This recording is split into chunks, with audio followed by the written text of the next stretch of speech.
Good morning, I'm Stuart Cameron with a roundup of the local rugby news in the Borders. Melrose won the big derby yesterday against Gala with a 22-10 win at the Greenyards. It was a double-header as well as a Premiership game. It acted as a Booker Border League match.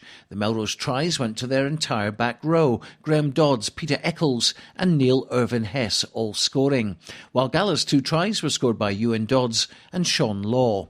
We hear first from Melrose head coach John Dalziel. We had a wee bit inconsistent start there to the season where we seemed to get a lot of injuries, and we had 3 disappointing defeats in the first 6 games. So we knew, obviously, having Heriots and Gala, that focuses the mind a bit. We just knew we had to beat these 2 teams to keep ourselves in that top 4 and basically reel them back in. So it was a great game, and I thought we were just on it from the minute we got here today. And compared with last week, it was a completely different defensive display. No, it was, yeah, and I think that's probably one area we've been a little bit inconsistent in terms of that, and that comes down to personnel as well. When you're making changes every week, and you've got to try and get a settled unit, and I thought the guys that came in today done a brilliant job, and we just looked a lot more solid. We had that 10 minutes before half time, Gala were pumping at our line. That could have been the difference of the game. We held out there, got to half time, and with that 10-point lead, and it could have paid to be the difference in that second half. Where did you win the game as far as you're concerned? I think that both teams cancelled each other out in the midfield. I thought the scrums were a bit of a lottery. You had obviously Ewan against Rory Sutherland there, and they were going at each other.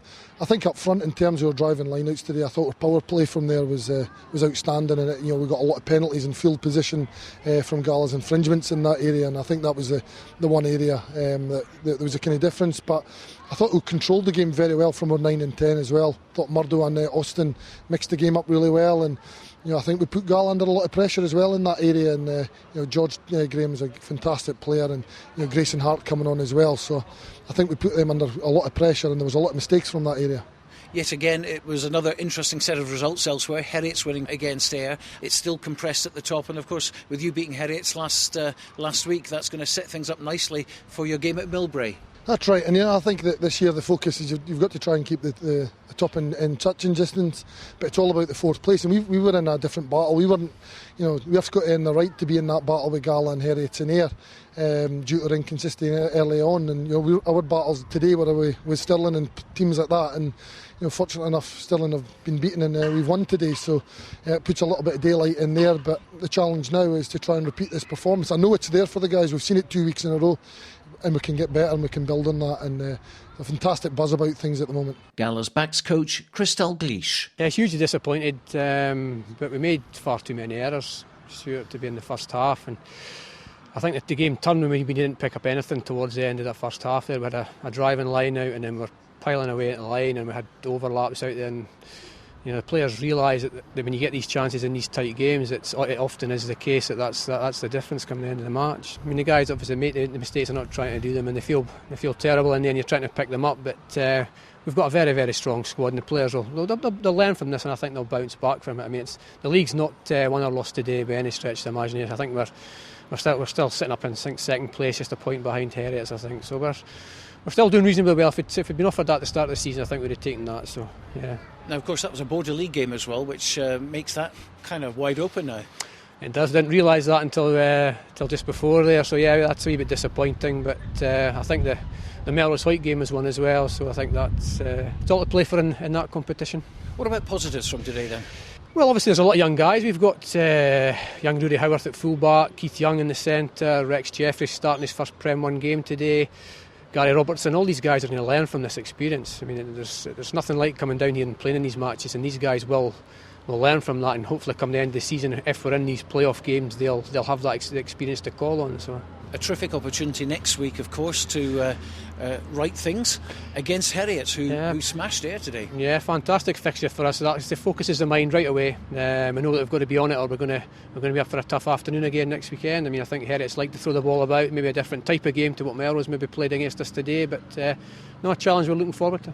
Hawick were 13-5 up at Edinburgh Accies by half-time, but conceded 23 second-half points without reply to lose 28-13.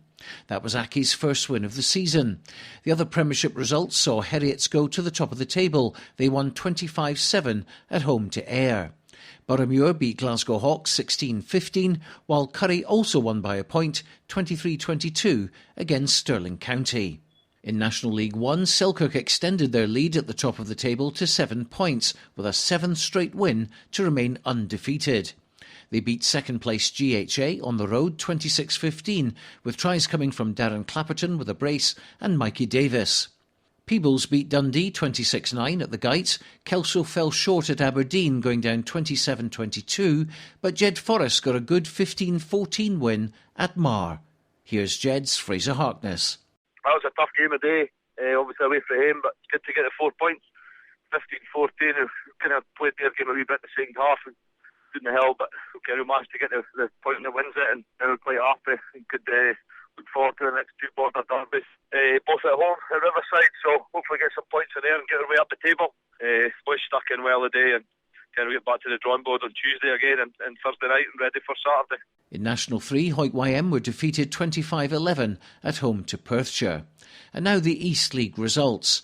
Division 1, Berwick 77, Hoyt Harlequins 3, Dalkeith 104, Langham 14, Hoyt Lindeen 12, Duns 6. East League 2, Leith 7, St Boswell's 93, Pennycook 15, Earlston 10.